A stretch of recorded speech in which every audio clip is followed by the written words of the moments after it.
Dans le livre de Actes chapitre 11 au verset 26, la Bible nous fait comprendre que à Antioche, ce fut la première fois que ces hommes qui suivaient Jésus ont été appelés chrétiens. Bien-aimés dans le Seigneur, le nom que Jésus a donné à ceux qui le suivent n'est pas celui de chrétien, mais celui de disciples. Car lorsqu'il ressuscite, il revient voir les apôtres et les disciples leur donne une recommandation importante, leur dit dans Matthieu chapitre 28, à partir même du verset 19, « Allez et faites de toutes les nations des disciples. » Ce qui veut dire que le nom que Jésus a donné à ceux qui le suivaient, à ceux qui suivaient son enseignement et qui écoutaient ses enseignements et qui étaient censés les mettre en pratique, était le terme disciple. Dis avec moi, disciple. Chrétien est le nom qui leur a été donné parce qu'ils étaient ceux qui ressemblaient à Christ. C'était comme des petits Christ. À l'initial, c'est le terme disciple qui était employé lorsque des personnes se réunissaient autour d'un maître pour recevoir son instruction et pour marcher selon les principes qu'il a établis. Alors, bien-aimés dans le Seigneur, de nos jours, le problème dans l'église de notre Seigneur Jésus-Christ en ces temps de la fin, c'est qu'il y a beaucoup plus de fidèles chrétiens, beaucoup plus de personnes qui appartiennent à des communautés que de disciples dans l'église.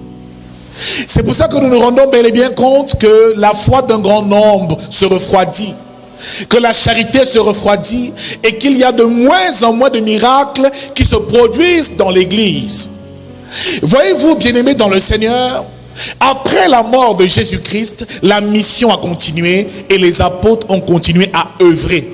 Ils appliquaient exactement les mêmes méthodes que le Seigneur, ce qui veut dire que Jésus a accompli un principe essentiel dans la vie spirituelle, c'est que Jésus s'est reproduit, c'est le principe de la reproduction. Ce qui veut dire que ils ont tué Jésus, mais tout ce qui était resté était aussi des petits Christ, ce qui veut dire des chrétiens, des personnes, des hommes et des femmes qui ont reçu Jésus-Christ dans leur vie comme Seigneur et Sauveur. Beaucoup de personnes viennent à l'église et sont découragées parce que on a l'impression que Dieu n'agit plus. On a l'impression que les miracles qui se produisaient à l'église primitive ne se produisent plus de nos jours. Et lorsque Pierre a fait ce discours dans Actes chapitre 2, il leur a parlé et leur a fait comprendre que tous ces signes, ces prodiges, c'est parce que Jésus-Christ est ressuscité et qui nous a envoyé le Saint-Esprit. Bien-aimés dans le Seigneur, le premier jour, par un de ces discours, 3000 âmes ont été gagnées. Que beaucoup de miracles se produisent et se faisaient au milieu du peuple par les mains des apôtres. Ils se tenaient tous ensemble au portique de Salomon. Au verset 15, en sorte qu'on apportait les malades dans les rues et qu'on les plaçait sur des lits et des couchettes, afin que lorsque Pierre passerait, son ombre au moins couvrirait quelques-uns. La multitude accourait aussi des villes voisines à Jérusalem, amenant des malades et les gens tourmentés par des esprits impurs, et tous étaient guéris. Dis avec moi, et tous étaient guéris. Figurez-vous qu'à l'église primitive, il n'y avait plus d'indigents, c'est ce que la Bible nous dit. Qu'il n'y avait donc plus de pauvres à l'église primitive parce que c'était une église qui était constituée de disciples et non de fidèles chrétiens. Ce n'était pas un rassemblement de personnes qui se disent chrétiennes et qui appartiennent à une quelconque dénomination. C'était à l'origine une vie basée sur ce qu'on appelle le discipolat. Le problème de l'église, c'est que nous avons perdu les bases et les fondements du discipolat. C'est pour ça que beaucoup vont d'église en église et errent sans savoir où réellement ils vont. Parce que malheureusement, ils ne comprennent pas que ceux qui peuvent véritablement vivre une vie victorieuse sur terre doivent être des disciples et non des simples fidèles ou chrétiens. Ce qui veut dire qu'il va bel et bien falloir faire la différence entre un chrétien et un disciple. Car il y a une différence entre un chrétien et un disciple. Nous devons donc comprendre ce que c'est qu'un disciple et comprendre la différence qu'il y a entre un chrétien et un disciple. Comment devenir un réel disciple du Seigneur Jésus-Christ? Cela doit nous interpeller parce que ce qui se passait à l'époque où Jésus était et ce qui s'est passé après Jésus était incroyable. La Bible déclare que des malades guérissaient chaque jour et il se faisait des miracles chaque jour. Demande à ton voisin, la dernière fois que tu as vécu un miracle, c'était quand? Pose la question à ton voisin. Dis, la dernière fois que tu as guéri un malade, c'était quand? La dernière fois que tu as chassé un démon, c'était... Nous vous rendons bien et bien compte que l'église est faible de nos jours, en ces temps de la fin, parce qu'il n'y a plus de disciples. Parce que le fondement de la doctrine n'est pas basé sur le disciple-là, bien-aimé dans le Seigneur, sur le processus qui permet à ce qu'un enfant de Dieu devienne réellement un disciple du Seigneur Jésus-Christ. Lorsque tu vois une église où les membres s'en vont et viennent, ça veut dire qu'ils ne sont pas des disciples. Un disciple est enraciné. Un disciple est bâti comme sur du roc. Un disciple, on ne le bouge pas n'importe comment. Un disciple est revêtu de la puissance et de l'autorité de son maître. Alléluia. Le problème, c'est que nous sommes devenus des chrétiens. Parfois, certains sont simplement des chrétiens du dimanche et se réunissent ensemble pour chanter les cantiques, louer, mais la puissance de Dieu n'est plus. Et l'apôtre Paul nous disait encore que son discours ne repose pas sur les discours persuasifs de la sagesse, mais sur une démonstration d'esprit et de puissance. Ce qui veut dire que la parole qui est relâchée doit produire une puissance. L'église doit être forte et retourner aux fondamentaux du disciple-là. C'est pour ça que le thème de ce jour nous parle de l'humilité d'un disciple. Parce qu'il est important de comprendre que la dimension du disciple est très importante pour tout enfant de Dieu. Veux-tu simplement être un chrétien ou être un disciple du Seigneur Jésus-Christ? Là, il faut répondre sincèrement. Mais dès l'instant où tu deviendras disciple, rassure-toi d'une chose, c'est que tu pourras rentrer dans ce qu'on appelle le secret du maître. Alléluia. Bien-aimés dans le Seigneur, faisons bien la différence. En ce temps de la fin, nous devons retourner aux fondamentaux. Un disciple est un homme ou une femme qui reçoit l'enseignement, l'instruction d'un maître. Un disciple est un homme ou une femme qui reçoit l'enseignement, l'instruction d'un maître et qui le met en pratique. Ce qui veut dire ici que le disciple est celui qui est donc forgé dans ce qu'on appelle une discipline. Une discipline inculquée par le maître. Le maître est donc celui qui encadre le disciple afin qu'il puisse atteindre son plein potentiel pour accomplir une mission. Bien-aimés dans le Seigneur, dans toutes choses dans la vie, nous devons comprendre que la discipline est importante. La discipline nous parle de rigueur. La discipline nous parle de travail. La discipline nous parle de dextérité. La discipline nous parle de perfectionnement, car un homme qui est discipliné peut atteindre des hautes sphères et peut réellement se perfectionner. Pour réussir, il faut être discipliné, ainsi discipliné dans tous les aspects de sa vie. Discipliné dans son travail, discipliné dans ses activités, discipliné dans sa gestion du temps, discipliné dans sa vie au quotidien, discipliné même dans son alimentation de tous les jours. Ce qui veut dire qu'un disciple ne mange pas n'importe quoi sur le plan physique comme sur le plan spirituel. Un disciple sait faire les choses au temps kairos, au temps favorable, au temps prévu par Dieu. Un disciple est organisé. Ce qui veut dire, bien-aimé dans le Seigneur, que toute personne qui reçoit un don de Dieu, s'il n'applique pas la discipline, il ne peut pas être au plein et au sommet de son art. Le disciple sait à quelle heure se lever, sait à quelle heure prier, sait à quelle heure dormir. Il ne fait pas les choses au hasard, il le planifie. C'est pour cela qu'une personne qui est indisciplinée ne peut pas être productive. Quel que soit le don, le talent que tu reçois de Dieu, si tu n'es pas discipliné et si la discipline ne te forge pas et ne façonne ton caractère, mon frère, tu ne peux jamais atteindre le sommet. C'est pour ça qu'il était important de devenir disciple. Parce que si tu restes un simple chrétien, un simple enfant de Dieu, cela c'est bien, mais atteindre le niveau de disciple te permet de t'enraciner et de te forger. Bien-aimés dans le Seigneur, les plus prospères, les hommes qui réussissent le plus ne sont pas toujours les plus intelligents, mais surtout sont les plus organisés et les plus disciplinés. Dans tous les domaines de la vie, que ce soit dans tes études, pendant que tu dois étudier au moins 2 heures à 3 heures par jour, Toi, tu amasses les cours. Et c'est la dernière semaine que tu commences à bûcher. Pourtant, celui qui, pendant toute l'année scolaire, a travaillé 3 heures de temps chaque jour, aura un meilleur résultat que toi qui fais les choses dans le désordre. Le disciple-là est l'école des disciples. est l'école qui forme les disciples, est l'école qui forge le caractère de tout enfant de Dieu qui doit pouvoir expérimenter et marcher dans le surnaturel et accomplir des exploits au nom de notre Seigneur Jésus-Christ. Un chrétien est donc celui qui a reçu le Seigneur Jésus-Christ comme son unique Seigneur et Sauveur. Un chrétien est celui qui est sauvé par la grâce en Jésus-Christ. Mais un disciple, est, en plus d'être un chrétien sauvé, est un chrétien qui marche dans la discipline de son maître. Tu as le choix.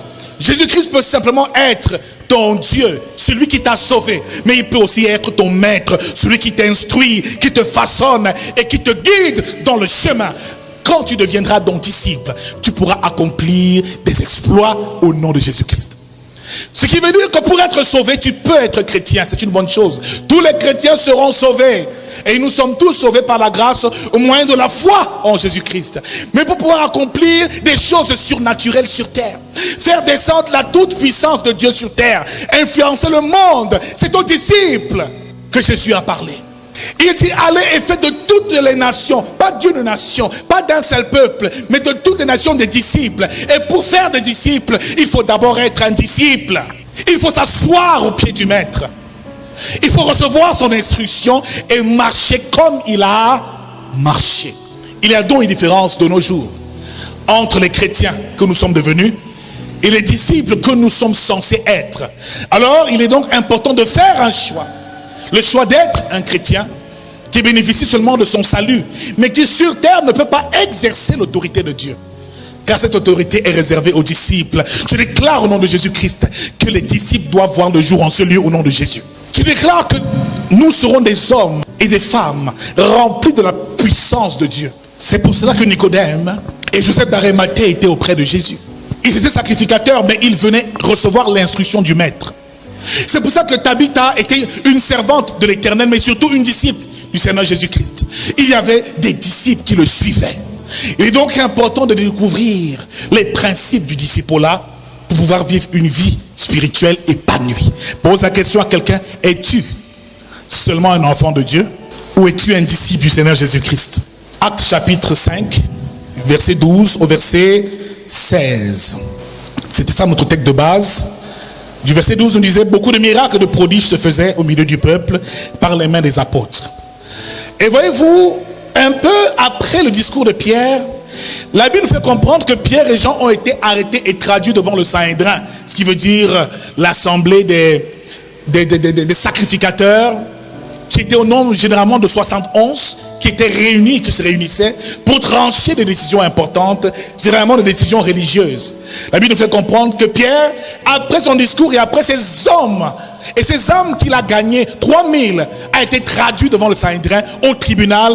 On leur a demandé pourquoi vous avez fait une telle chose. Bien aimé, c'est au nom de Jésus-Christ.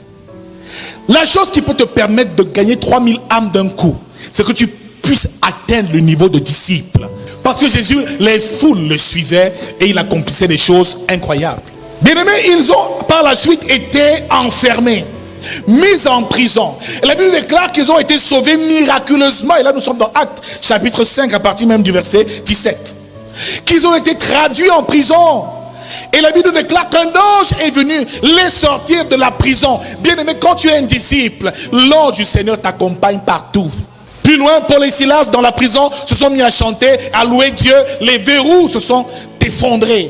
Frère, un disciple est revêtu de la puissance de son maître. Il est semblable à lui et il est identique à lui. Ils ont été mis en prison et par la suite, les mêmes encore. On les a retrouvés dans la rue et dans les rues de Jérusalem en train de prêcher, d'annoncer la bonne nouvelle de notre Seigneur Jésus-Christ. Quel courage, quel zèle, quel engouement, au point où ils étaient tous dépassés. Mais on les a mis en prison. Ils sont où? On dit, ils sont encore en train de prêcher en route.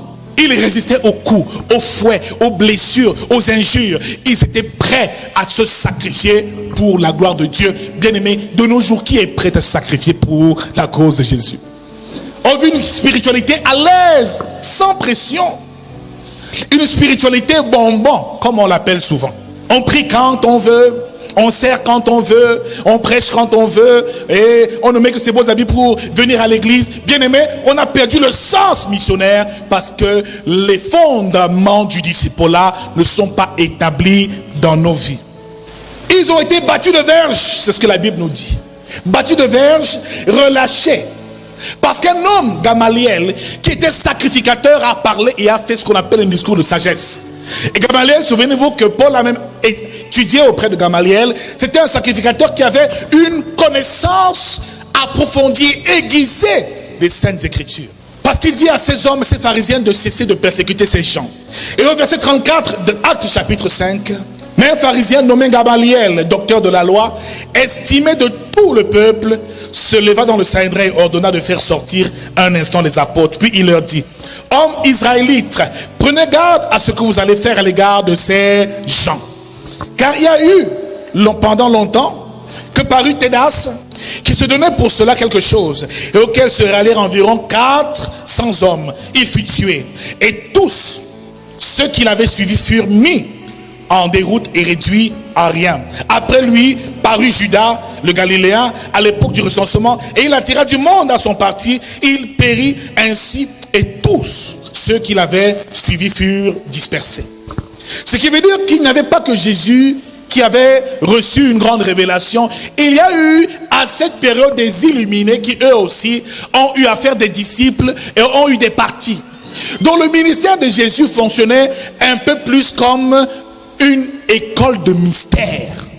Ce n'était pas une église où les gens venaient se réunir seulement pour les beaux cultes. Non, c'était une école de mystère, ce qui veut dire que la connaissance de Jésus-Christ était voilée. Dans Matthieu chapitre 13, la Bible nous fait comprendre qu'il parlait aux foules en parabole, car ce n'est pas tout le monde qui avait la capacité d'interpréter le message de Jésus. Pourquoi leur parles-tu en parabole? Il dit parce qu'à vous, il vous a été donné de connaître le mystère du royaume des cieux. Mais à eux, cela ne leur a pas été donné. Bien-aimés dans le Seigneur, faisons bien attention.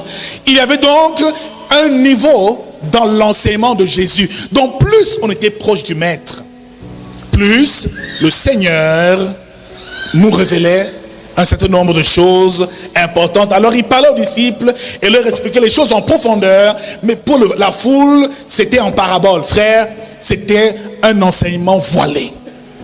Donc ce n'est pas tout le monde qui peut interpréter la parole de Dieu.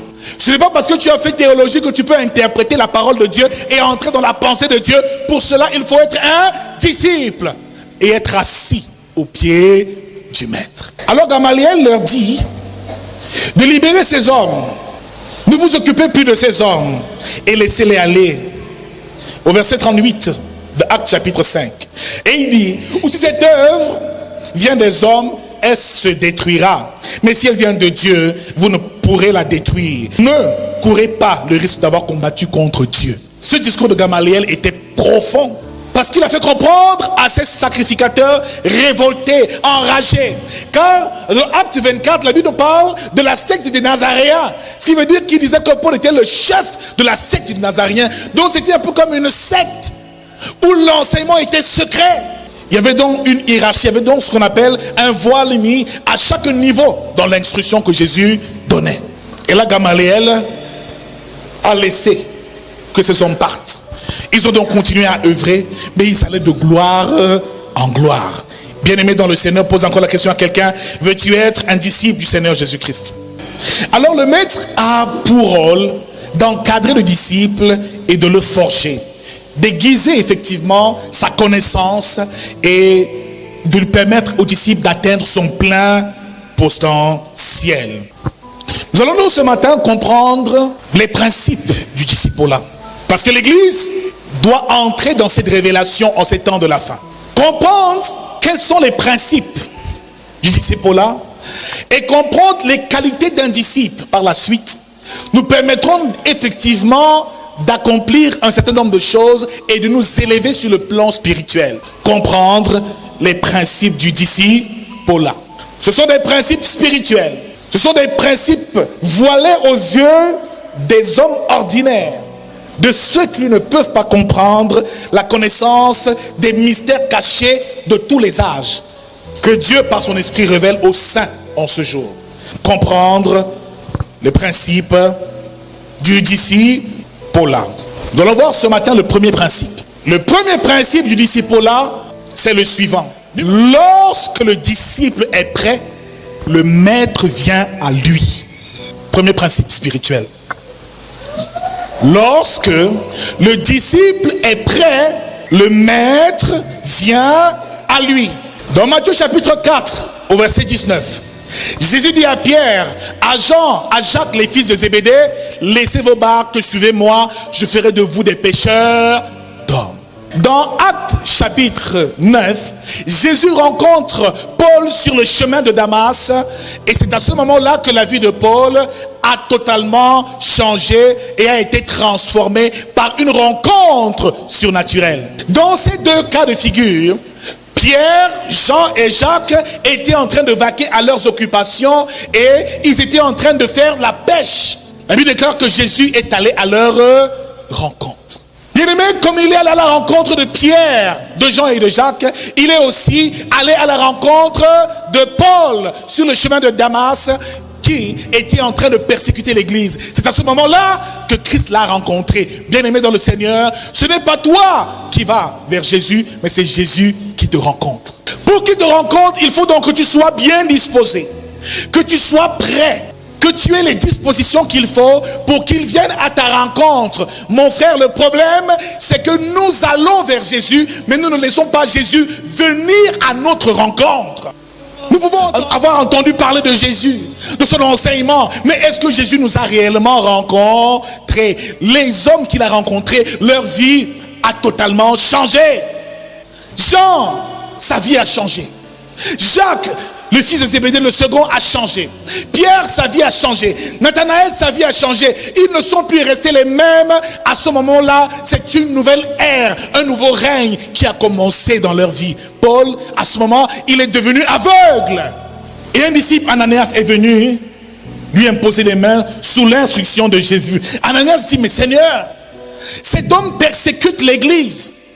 C'est lui qui tue les saints. Comment est-ce que c'est possible que tu m'envoies aller prier pour lui afin qu'il recouvre la vue? Bien-aimé, lorsque Paul a reçu la vision de Dieu, la rencontre de Jésus-Christ, lorsqu'il a reçu Jésus, la Bible déclare qu'à l'instant, il est devenu aveugle. Demande à quelqu'un, à ta rencontre avec Jésus, que s'est-il passé? Car nous vivons une spiritualité de mouton. Nous allons à l'église parce que nos parents ont été chrétiens. Ainsi de suite, nous allons d'assemblée en assemblée à la quête de certaines choses. Mais au lieu d'aller d'église en église, prépare-toi à une rencontre et dispose-toi à ce que le Seigneur te rencontre. Car dans ces deux textes, bien aimés dans le Seigneur, ce ne sont pas les hommes qui sont allés vers Jésus, mais c'est Jésus qui les a rencontrés. Bien aimé, pour que Jésus te rencontre, il faut que tu te disposes et que tu cherches permanemment sa face. Lorsque le disciple est donc prêt, le maître vient à lui. Lorsqu'il est temps pour toi d'entrer dans un certain niveau de révélation, tu feras la rencontre de quelqu'un au nom de Jésus. Avant Jésus, Jean-Baptiste avait aussi des disciples. Parce qu'il avait reçu une révélation, il devait la transmettre. Comprendre le disciple-là est une chose importante. On peut donc être chrétien et ne pas être disciple du Seigneur Jésus-Christ. On peut être chanté à la chorale, on peut être pasteur, on peut être serviteur de Dieu, mais ne pas être disciple du Seigneur Jésus-Christ. Car un disciple est différent. Le disciple est instruit, marche sur les pas de son maître. C'est qu'il est conscient qu'il est disciple et qu'il a un maître. Les personnes qui dérangent le plus dans le ministère sont celles que Jésus n'a jamais rencontrées. Les personnes qui nous troublent dans nos églises sont celles qui n'ont jamais réellement eu une rencontre avec Jésus. Parce que la rencontre avec Jésus te fera changer, va transformer ta vie. Bien aimé, ces apôtres n'étaient plus pareils. Pierre commençait à prêcher. D'où venait cette intelligence de cette rencontre? Mon frère, si tu es enfant de Dieu et que tu es encore pareil, c'est qu'il y a un problème. Prie pour que la rencontre se fasse. Cette rencontre se fait soit généralement sur le plan spirituel, comme Paul a eu la révélation spirituelle de Christ. Mon frère, ma soeur, atteins un niveau où tu ne viens pas à l'église parce qu'on te dit d'y aller. Atteins un niveau où tu ne viens pas servir Dieu parce que tu as seulement envie de ressembler aux autres. Atteins un niveau où tu sers Jésus parce que tu sais qui tu sers, parce que tu sais que tu marches sur les pas de ton maître et que tu es assis à ses pieds. Ce genre de personne ne quitte pas l'église parce qu'on l'a énervé. Ce genre de personne ne quitte pas l'église parce qu'on lui a mal parlé. Ce genre de personne ne quitte pas l'église parce qu'il est fâché. Une personne qui a reçu Jésus, qui l'a rencontré, devient un disciple. Et lorsqu'il rencontre Jean et Jacques, qu'est-ce qu'il leur dit? Laissez vos barques, suivez-moi, je ferai de vous des pêcheurs d'hommes. Mon frère, il est donc important de devenir disciple. Quand tu vois une personne qui avait une position élevée, un beau jour renoncer à tout pour devenir serviteur de Dieu, il a eu une révélation de Dieu. Et des personnes qui décident volontairement de renoncer même à tout pour servir Dieu. Ça ne se fait pas n'importe comment. Il faut avoir reçu cette visitation un jour de ta vie. Dis avec moi, rencontre le Seigneur Jésus-Christ. Ceux qui nous causent le plus de problèmes sont ceux qui n'ont pas reçu cette rencontre, qui n'ont reçu aucun ordre de mission de Dieu, qui ne savent même pas où elles vont. Elles viennent nous embrouiller à l'église, nous distraire avec les faux problèmes. Un disciple regarde à Christ. Un disciple est assis au pied de son maître. Il va aller où? Je sens que d'ici un mois, si d'ici là ma vie ne change pas, je vais quitter l'église là vraiment. Les choses n'avancent pas encore comme je veux. Le type là, c'est comme s'il ne veut pas prier pour moi. Il prie plus pour certaines sœurs que je vois là. Mais moi, c'est comme s'il me nait. Tu n'es pas encore disciple. Si tu vois le pasteur et tu crois que c'est le pasteur, alléluia, tu n'es pas encore disciple. C'est parce que le disciple-là n'est pas établi qu'il y a certains problèmes et des crises dans nos églises.